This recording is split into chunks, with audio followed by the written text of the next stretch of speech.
नमस्कार, आदाब। बहुजन संवाद में आपका स्वागत है। बहुजन संवाद में आज हम बातचीत करेंगे सतपाल मलिक जी के बारे में। ये सर्वविदित है कि वो आईसीयू में हैं। उनकी किडनी के ऊपर असर पड़ा है, नाजुक हालत के अंदर है। लेकिन इस बीच सीबीआई ने उनके ऊपर चार्जशीट पेश कर दी है। मामला बहुत पुराना है।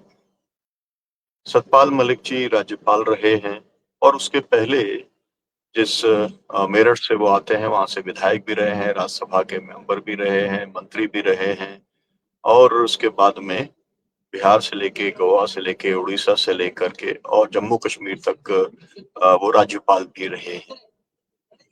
जब वे राज्यपाल थे तभी उन्होंने सरकार को एक किस्म से पुलवामा के मामले के अंदर एक चुनौती दे दी थी और उन्होंने कहा था कि अगर समय से जहाज उपलब्ध करा दिया जाता तो जो है बचाया जा सकता था पुलवामा के अंदर जो 40 सैनिक शहीद हुए थे उनको। उसके पहले जिस मामले में चार्जशीट की गई है उसी मामले को लेकर के उन्होंने कहा था कि ये एक प्रोजेक्ट है, हाइड्रो पावर प्रोजेक्ट है और इस प्रोजेक्ट के अंदर 2200 करोड़ के प्रोजेक्ट में 300 करोड़ की रिश्वत देने की उन्हें पेशकश की जा रही है। बाद में उन्होंने ये भी कहा कि नरेंद्र मोदी जो है वो भ्रष्टाचार के खिलाफ में नहीं है, उनके बहुत करीबी लोग जो है वो भ्रष्टाचार के अंदर शामिल रहते हैं, उनसे सिफारिश करने का काम किया।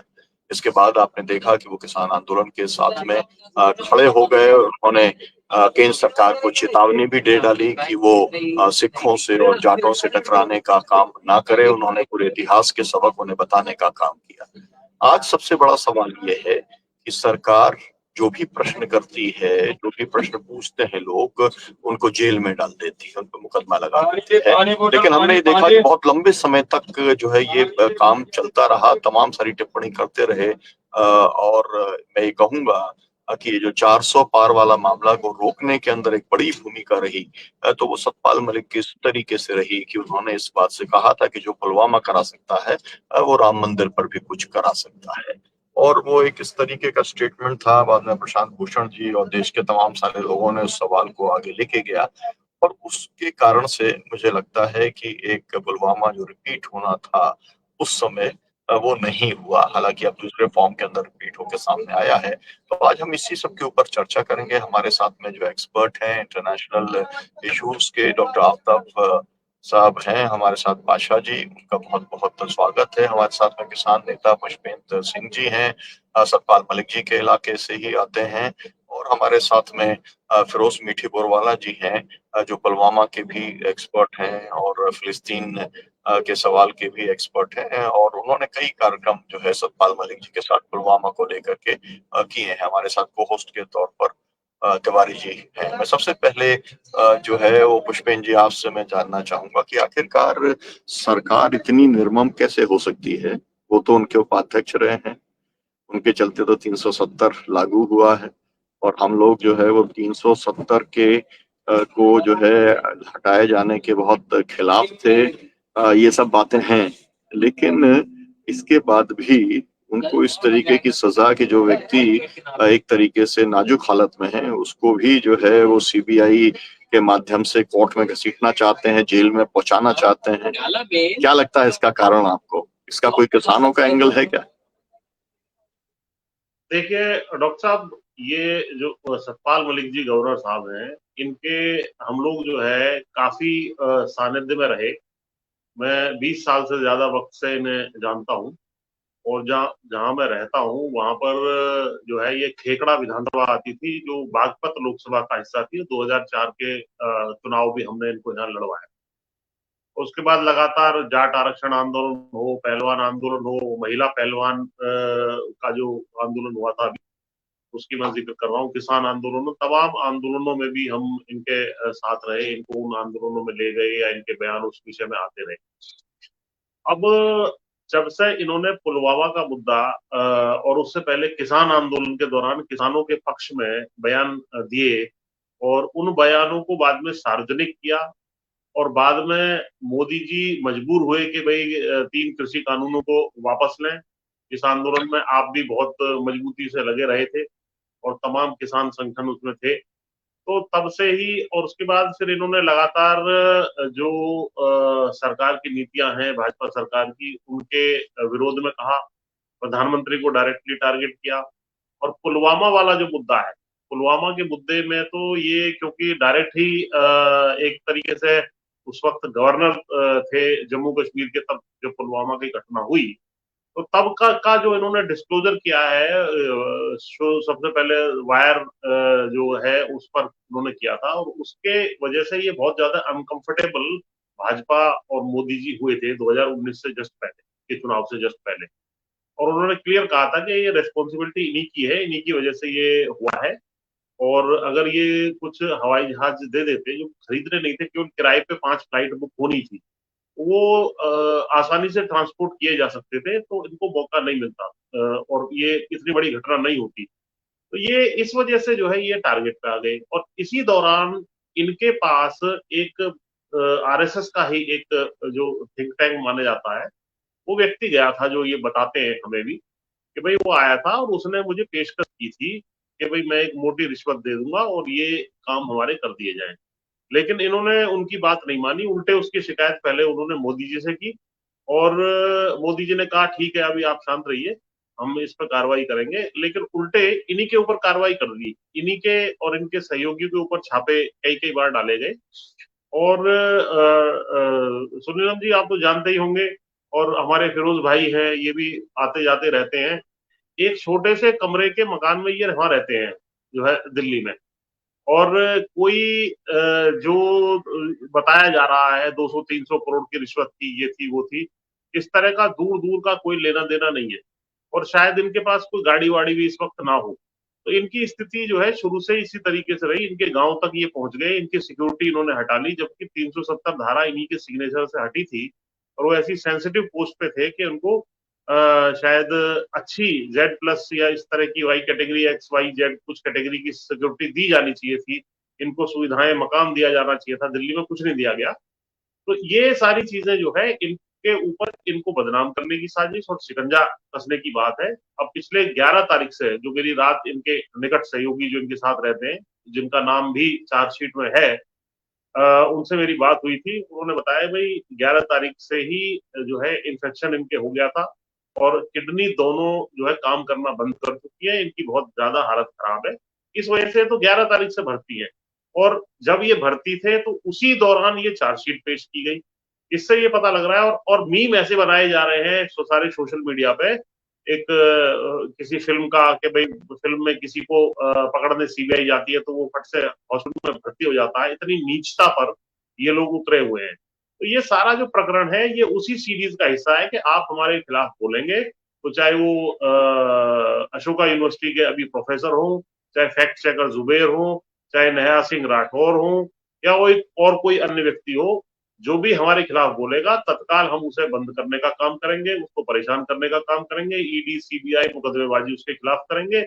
जबकि हमारे अपने मंत्री अगर बोलेंगे उसी विषय पर, उससे ज्यादा बुरा बोलेंगे, जैसे कर्नल कुरैशी के खिलाफ बयान मध्य प्रदेश के मंत्री का आया, और सेना को इनके चरणों में नतमस्तक होने वाली बात भी इनके उप मुख्यमंत्री ने की, लेकिन उस पर कुछ नहीं बोलेंगे, उस पर कोई जो है ये कार्रवाई नहीं करते हैं। तो इससे ये पता लग रहा है कि लोकतंत्र में इनका कोई विश्वास नहीं है, और ये केवल और केवल सत्ता की मलाई लूटना, देश में विभाजनकारी नीतियां अपनाना, और ऑपरेशन सिंदूर जैसी जो घटना है और उसके बाद उसका राजनीतिक दोहन करना, इसी दिशा में ये देश जा रहा है, जो देश के लिए बहुत ही दुर्भाग्य की बात है। जी जी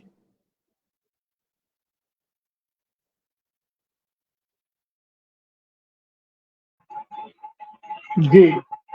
अब हम चाहेंगे कि अगली करेंगे फिरोज मुशीपुर वाला साहब, इस पर आपकी बात रखें, आपका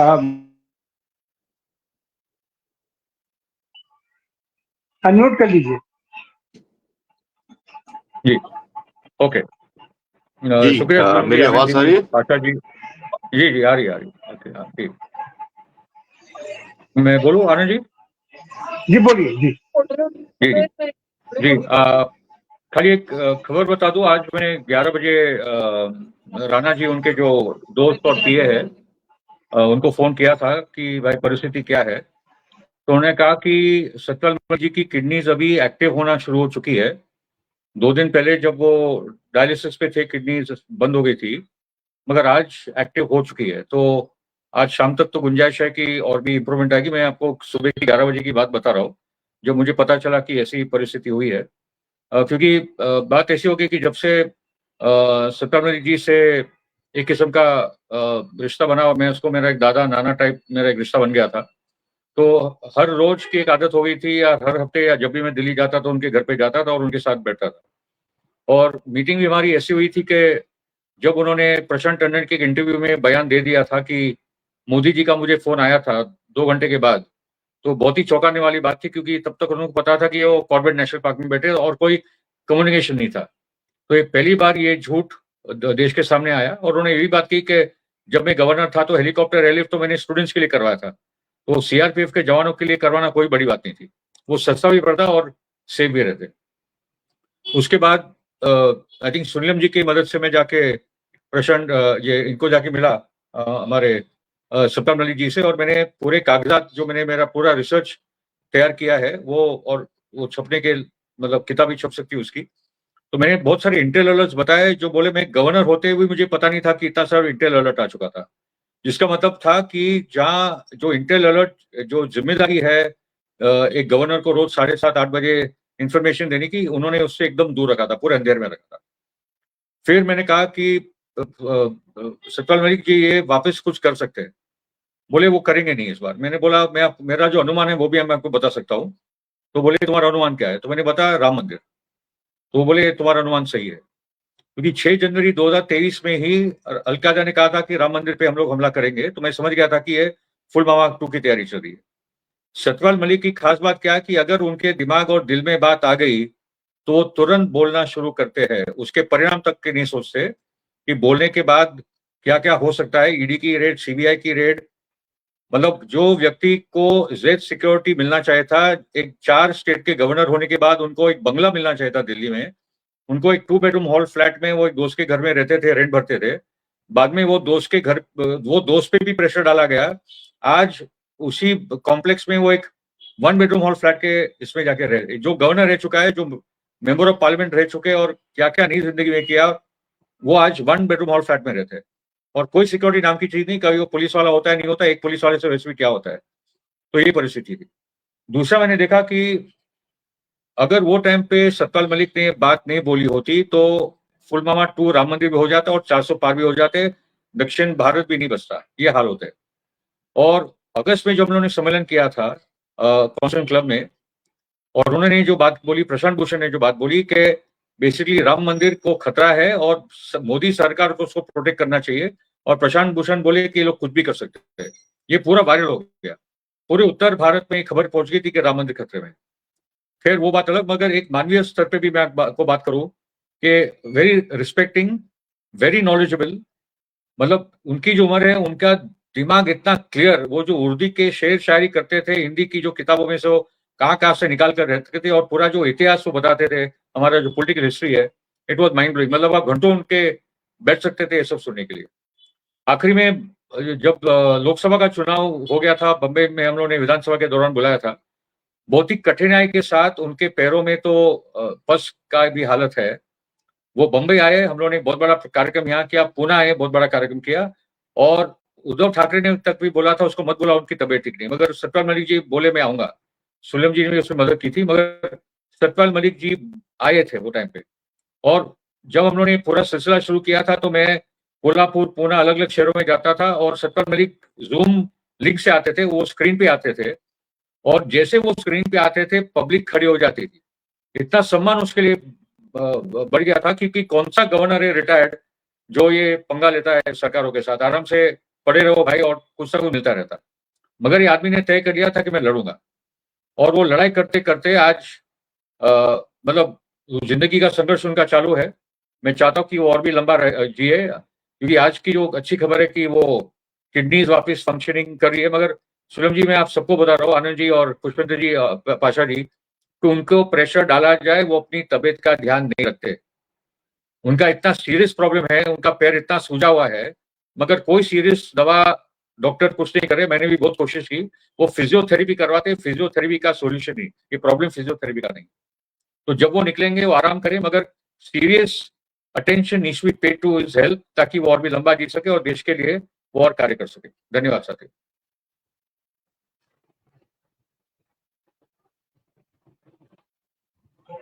जी डॉक्टर सुनीलम,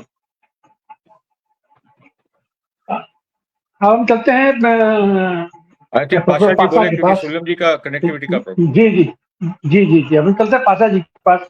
ये पाशा जी, मलिक साहब तो ऐसा व्यक्तित्व है कि खांटी समाजवादी, जनता से जुड़ा हुआ, प्रशासनिक मामलों से जुड़ा हुआ, और जाहिर सी बात है कि इनकी दुनिया में एक इनकी ख्याति है, और खास करके सरकार में रहते हुए सरकार से टकरा जाना, जनता के मुद्दों पर ये सरकार से टकरा जाना, ये कोई ये सतपाल मलिक ही हो सकता है। तो आप तो इसके अंतरराष्ट्रीय दृष्टि से आप इसका क्या महत्व देखते हैं, और उसका क्या असर पड़ने वाला है ये सतपाल मलिक के इस पूरे व्यवहार का? जी धन्यवाद डॉक्टर तिवारी जी।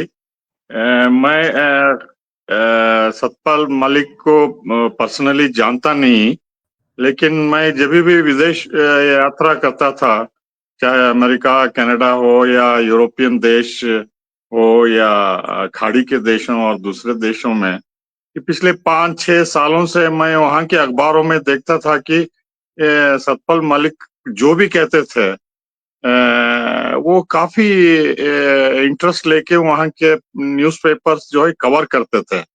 मुझे आश्चर्य हुआ अमेरिका में इनके बारे में पढ़ते हुए, खास तौर पे पुलवामा के बारे में उन्होंने जो भी कहा, तो वो काफी इंटरेस्टिंग लगा मुझे, और डिटेल में उनके बारे में लिखते गए कई अखबार, नेशनल अमेरिकन न्यूज़पेपर्स, और टेक्सास में और दूसरे स्टेट्स में भी जहां भी मैं जाता था। तो कुछ अखबार ये भी कहने लगे कि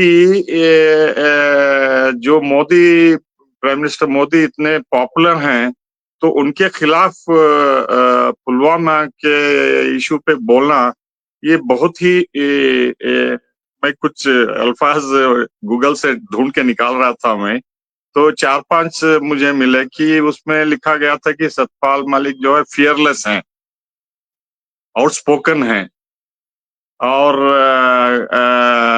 नॉट अफ्रेड ऑफ कॉन्सिक्वेंसेस। जो भी कहते हैं उनकी इम्प्लीकेशंस के बारे में वो डरते नहीं थे, और वो ट्रुथ, ऑनेस्टी, अपराइट, पैट्रियाटिक और एक्सपीरियंस सीजन्ड पॉलिटिशियन, और एक्सट्रीमली लर्नड पर्सन। और ये भी लिखे कि ये गवर्नमेंट को चैलेंज करने में खिचखिचाते नहीं, डरते नहीं बोल के। ये जो है मैं गूगल कर रहा था पूरे न्यूज़पेपर्स पिछले 5-6 साल से, फॉरेन न्यूज़पेपर्स खास तौर पे, तो मुझे लगा कि राहुल गांधी के बाद कोई अगर भारतीय लीडर फॉरेन प्रेस में इतना छाया हुआ था, तो सिर्फ सत्यपाल मलिक ही थे। वो जो भी कहते थे उनके बारे में, पुलवामा के बारे में, खास तौर पे फार्मर्स स्ट्राइक के दौरान उनका जो है जो भी टिप्पणी थी, जो भी कहते थे, वो काफी पब्लिसिटी मिली। मैं अमेरिका में भी इस दौरान था, तो ये जो है बहुत ही इम्पोर्टेंट लगा मुझे, इसलिए कि जो लार्जेस्ट डेमोक्रेसी बोल के प्रधानमंत्री जहां भी जाते थे तो जो चर्चा करते थे, तो उसमें ये लीडर उभर के गवर्नमेंट के खिलाफ बोलना, और खास तौर पे प्राइम मिनिस्टर मोदी की गवर्नमेंट के और उनके कमियां और इनकॉम्पिटेंस जो है हाईलाइट करना, तो वो बहुत रुचि रखते थे फॉरेन प्रेस में। और मुझे कतार और इमारात और कुवैत में भी जब गया, तो वहाँ के न्यूज़पेपर्स भी सत्यपाल मलिक की इंटरव्यू जो करण थापर के साथ होती थी और दूसरे चैनल्स के साथ, वो काफी लंबी चौड़ी कवरेज देते थे। वो मलयालम में भी प्रिंट करते थे, उर्दू में भी और अरबी में भी, और इंग्लिश में तो पूरे न्यूज़पेपर्स कवर करते थे। तो मुझे लगा कि इनके बारे में इतना सारा कवर करना बहुत ही अनयूजुअल है, और जो टॉपिक्स पे वो बोलते थे निडर होके और बहादुरी से और करेज से, कि इतने पॉपुलर प्राइम मिनिस्टर के खिलाफ सेंसिटिव मामले पे बोलना तो बहुत बड़ी बात होती है। क्योंकि जो जो भी एनडीए गवर्नमेंट करती थी, उलट पलट गवर्नमेंट्स को, स्टेट गवर्नमेंट्स को करना, और जो पार्लियामेंट में अच्छी तरह से जवाब नहीं देना सवालों का, कठिन सवालों का, तो उस बैकग्राउंड में सत्यपाल मलिक जो भी कहते थे सेंसिटिव इशू पे, तो उनको काफी सीरियसली लिया जाता था, खास तौर पे कश्मीर के मामलों में, और जो इंटरनल प्रॉब्लम्स हैं और style of functioning of prime minister, उसके ऊपर हाईलाइट करते थे कि इतने पॉपुलैरिटी के बावजूद ये कमियां हैं प्राइम मिनिस्टर की, बोल के मुझे आश्चर्य हुआ कि इतने सिर्फ इंडिया में ही उनकी चर्चा नहीं होती थी, लेकिन विदेश में भी जो है काफी रुचि रखते थे। अभी भी मैं फॉलो अप कर रहा हूँ फॉरेन प्रेस में, खास तौर पे यूरोप और अमेरिका, कनाडा, ऑस्ट्रेलिया वगैरह सब, तो इसमें काफी कुछ इंटरेस्ट बता रहे हैं कि वहां के लोग जानना चाहते हैं कि लार्जेस्ट डेमोक्रेसी में अपोजिशन को कैसा ट्रीट किया जाता है, और जो गवर्नमेंट के खिलाफ बोलते हैं, खास तौर पे जो पार्ट ऑफ द गवर्नमेंट थे, गवर्नमेंट का हिस्सा रहे हैं, वो इतने सेंसिटिव मौके पे जब 370 आर्टिकल एब्रोगेट किया गया कश्मीर में, और काफी लंबे समय तक वो इंचार्ज रहे कश्मीर, जम्मू और कश्मीर के मामलों में। तो इस लिहाज से जो भी कहते थे वो बारीकी से लोग देखते थे, प्रिंट मीडिया में, इलेक्ट्रॉनिक मीडिया में, और जो इंटरव्यूज होते थे, मेरे ख्याल से मैं भी एक दो बार वहां जब डैलस में था, ह्यूस्टन में था, तो मुझे भी देखने का मौका मिला। लोकल प्रेस में बाइट्स बताते थे कि इन्होंने इस मुद्दे पे ये हाईलाइट किया बोल के। जी जी, बहुत शुक्रिया। हमारे साथ में राजन क्षीरसागर जी जुड़ गए हैं। मैं उनसे कहूँगा सीधे किस तरीके से देखते हैं किसानों का तैशी व्यक्ति। पहली बात जो है कि ये सत्यपाल जी मलिक जो है वे किसानों के पक्ष में आए, और उन्होंने खास तौर पर पहलगाम के बारे में जो मुद्दा उठाया, जो सवाल उठाए, उसके चलते बहुत बड़ी मुश्किलें भाजपा के राजनीति के सामने उन्होंने खड़ी कर दी है। और ये मुख्य कारण है, उनकी आवाज बंद करने की कोशिश बार बार भाजपा ने करने की कोशिश की, लेकिन उसमें वो नाकामयाब रहे। और आज के दौर में फिर एक बार सीज फायर और बाकी सारी बातों पर, पहलगाम जो टेररिस्ट अटैक के बाद जो सिचुएशन हुआ है, और जिसमें हमारी फौज ने सही तरीके से रोल जरूर किया है, लेकिन सीज फायर के नाम पर जिस तरीके से ये सारा जो बात किया गया है, हमारे पास ना तो टेररिस्टों के नाम आए हैं, ना तो टेररिस्टों को पाकिस्तान ने हमें हैंडओवर किया है। और ऐसे सिचुएशन में अमेरिका के दबाव के चलते हमारी देश की सरकार ने जो भी कुछ राजनीति की है, ये राजनीति अपने आप में अब वो फंस गए हैं।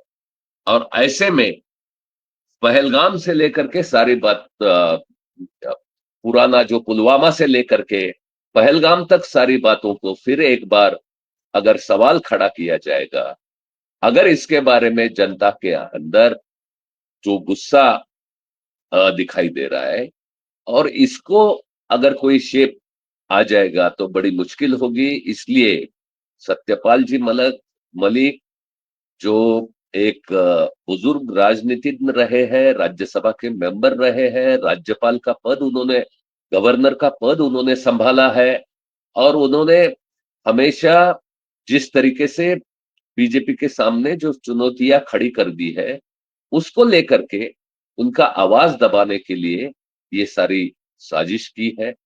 कल जो सुप्रीम कोर्ट ने कल जो बोला है ईडी के बारे में, उससे साफ जाहिर है कि सुप्रीम कोर्ट खुद जब कह रहा है कि ईडी को एक हथियार बनाया जैसा है, ईडी को और बर्दाश्त नहीं किया जा सकता, ये बात खुद सुप्रीम कोर्ट जब कह रहा है, तो ये बात कोई बताने के लिए किसी विशेषज्ञ की जरूरत नहीं है कि सत्यपाल जी मलिक को जिन तरीके से घेराबंदी उनकी करने की कोशिश की रही है, उनकी वैयक्तिक जीवनी में वो आईसीयू में है, अनकॉन्शियस है, और ऐसे वक्त जो है उनका जो एक समय का साथी रहा, बीजेपी के सत्ता बनाने में जो लोगों का सहयोग भी रहा, और उनके साथ वो खुद के लोगों के साथ जिस तरीके का बर्ताव बीजेपी सवाल करने के बाद करती है, ये एक पूरे देश के सामने मिसाल और बन के आ रही है। बीजेपी की क्रूर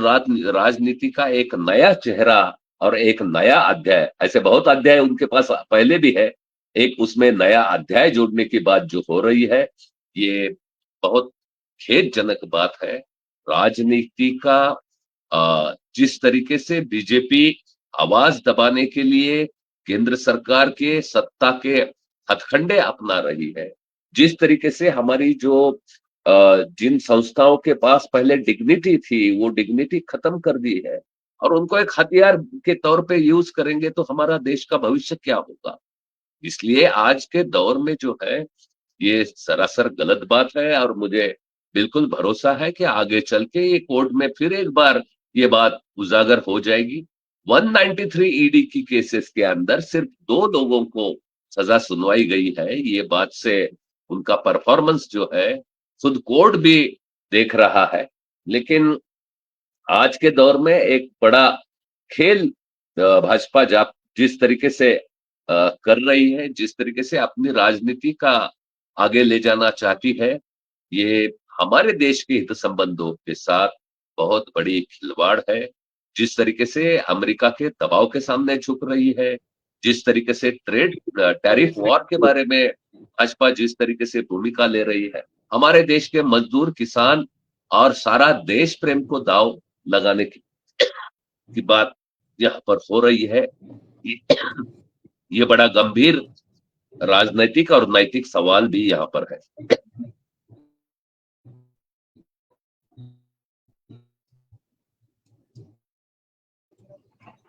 जी, तो इस तरीके से हम देखते हैं कि इतना संवेदनशील मामला रहा है, और एक जाबाज योद्धा के रूप में हम ये सतपाल मलिक ने अपनी उपस्थिति दर्ज कराई कि सत्ता में और मोदी जैसी सत्ता से सीधे टक्कर लेना, और शायद यही उनका परिणाम रहा है कि इतने संवेदनशील जगह से जम्मू कश्मीर जैसे ये राज्य में भी इनकी जो लोकप्रियता थी, इनकी प्रशासनिक क्षमता थी, उस क्षमता के बल पर वहां कुछ नहीं हुआ, आसानी से सारा का सारा ट्रांजेक्शन हो गया वहां पर।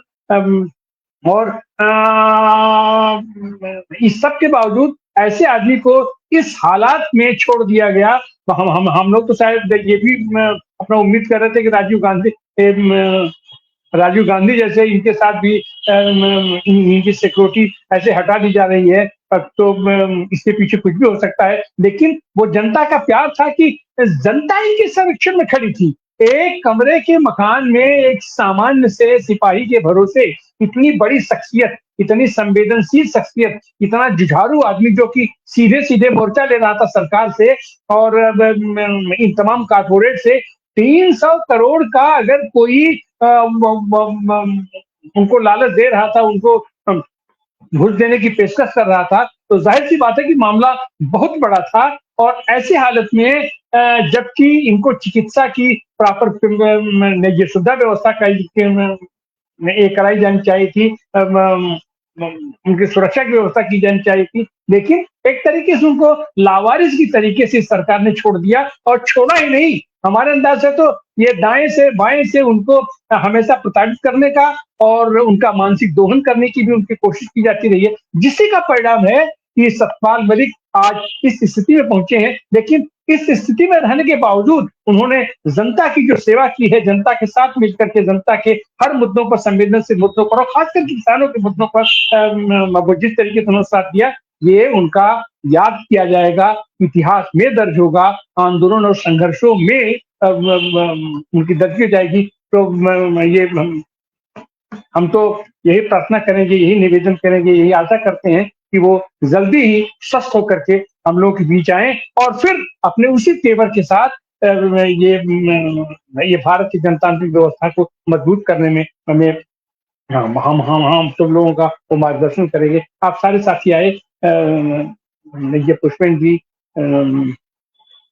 पासा जी, क्षीरसागर जी, फिरोज मोतीवाला जी और सुरेंद्र जी, आप सबका बहुत बहुत धन्यवाद, बहुत बहुत आभार। कल हम लोग फिर एक नए